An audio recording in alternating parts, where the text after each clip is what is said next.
फुलका हामी एउटै माला नेपाली, सार्वभौम भई फैलिएका मेची महाकाली।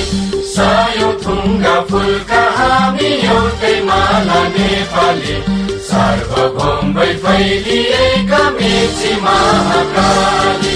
प्रकृतिका कोटि कोटि सम्पदाको आचल, वीरहरूका रगतले स्वतन्त्र र अचल।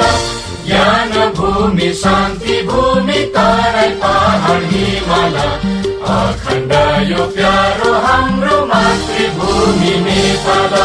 बहु जाति भाषा धर्म संस्कृति छन् विशाल, अग्रगामी राष्ट्र